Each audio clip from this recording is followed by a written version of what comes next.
조선의 임금들 중에는 끔찍하다 못해 상종도 할 수 없을 정도의 인성과 사생활을 가졌던 이들이 있는데요. 이들 중에서 피를 나눈 자신의 가족을 가장 잔인하게 살해한 역대왕 탑3와 그 배경에 대해 여러분께 시리즈물로 소개해드리는 시간을 가지려고 합니다. 조선의 15대 임금 광해군은 외적이 쳐들어오자 백성을 버린 왕 선조를 대신하여 세자의 몸으로 의병을 이끌었고, 즉 이후에는 명나라와 후금 사이에서 중립외교 노선을 취하는 등 재위기간 동안 적지 않은 공을 세운 인물입니다. 그런데 성군의 제목이었던 그는 어느 날 갑자기 이복 동생 영창대군을 무참히 죽여버렸고, 그 후 일어난 인조반정에 의해 폐위되고 맙니다. 대체 광해군에겐 무슨 일이 있었던 것일까요? 지금부터 치열했던 그의 삶을 들여다보겠습니다. 광해군의 아버지 선조는 조선 최초의 방계 출신의 국왕으로 통치자로 뛰어난 능력을 타고났고, 실제로 임진왜란 기간을 제외하면 성군이라 칭송받았음에도 불구하고 재위기간 내내 출신에 대한 컴플렉스에 시달렸습니다. 따라서 부족한 자신의 정통성을 자식으로 채우려 했으나 어째서인지 그에겐 적통대군이 태어나지 않았습니다. 그러던 어느 날 외적이 쳐들어왔고, 선조는 이제 울며 겨자 먹기로 후궁의 아들들 사이에서 세자를 책봉해야 했습니다. 사실 당시 세자로 책봉될 가능성이 제일 높았던 인물은 선조의 장남 임해군이었습니다.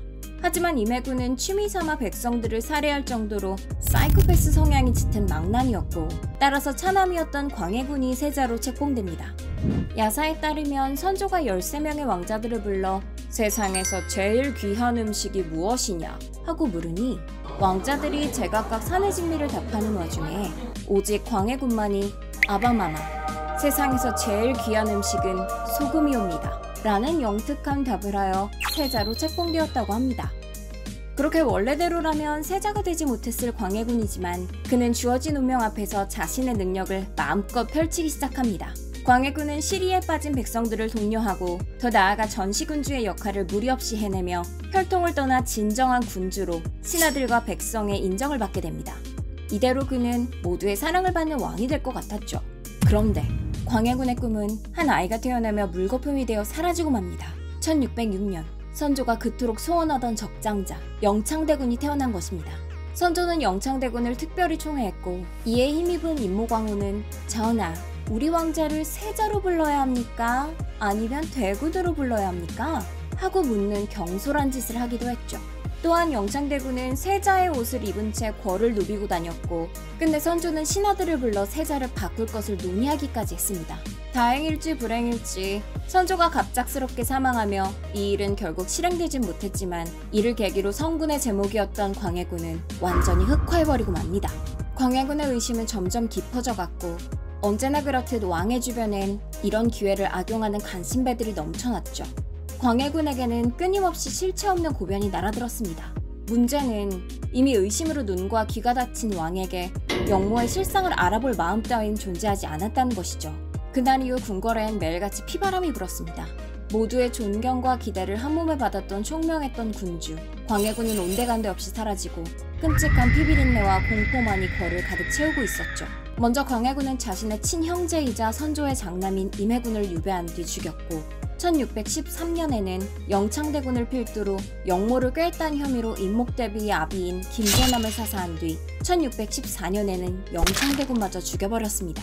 영창대군의 죽음에 대한 기록을 살펴보면 당시 광해군의 질투와 분노가 얼마나 깊었는지 짐작해볼 수 있는데요. 강화도로 유배된 영창대군에게는 거의 밥을 주지 않았을 뿐더러 어쩌다 밥을 주는 날에도 쌀에 모래와 흙을 섞어 주어서 차마 먹을 수가 없는 수준이었다고 합니다. 이것으로도 모자랐는지 광해군은 부하를 시켜 영창대군을 방 안에 가둔 뒤 장작불을 지펴서 동생을 쪄 죽였다고 하는데요. 나중에 발견된 영창대군의 시체는 옆구리가 다 타서 뼈가 드러날 정도였다고 합니다. 하지만 광해군의 분노는 여기서 멈추지 않았습니다. 광해군은 호적상 어머니인 임목대비를 폐비시켰고, 이것이 바로 반정의 주요 명분 폐모살제입니다. 이렇게 공포정치를 이어가던 광해군은 얼마 후 인조반정으로 왕위를 잃었고, 인조반정 이후 약 20년을 더 살다가 그렇게 폐륜의 군주로 낙인 찍힌 채 67의 나이로 사망합니다. 훌륭한 성군의 제목을 갖추고 태어나 어쩌면 역사에 길이길이 빛나는 이름을 남겼을지도 모를 그가 주위의 상황과 질투심에 휩쓸려 쓸쓸한 최후를 맞이했다는 것은 정말 안타깝게 그지없는 일인데요. 사실 이보다 더 안타까운 일은 따로 있습니다. 인조가 반정에 성공한 지 얼마 지나지 않아 후금은 청나라가 되었고, 인조의 끔찍한 무능력 탓에 조선은 병자호란에 휘말리게 되었죠. 결국 임진왜란에 이어 또 한 번 전 국토가 오랑캐에게 짓밟히고 백성들이 수탈당하는 치욕을 당해야만 했습니다. 광해군은 이 모든 것을 유배지에서 그저 지켜볼 수밖에 없었죠. 어쩌면 그제서야 그는 진정한 반성을 하지 않았을까요? 군주로서 백성들의 안위보다 자신의 복수심을 앞세웠던 죄, 열등감에 빠져 진정으로 소중한 것을 놓쳐버린 죄. 하지만 언제나 그렇듯 후회할 땐 이미 너무 많이 늦어버린 뒤였죠. 광해군의 일대기는 우리에게 정말 많은 것을 시사하는 것 같습니다. 영상이 재미있으셨다면 구독과 좋아요 부탁드리겠습니다. 감사합니다. 벌거벗은 지식님이었습니다.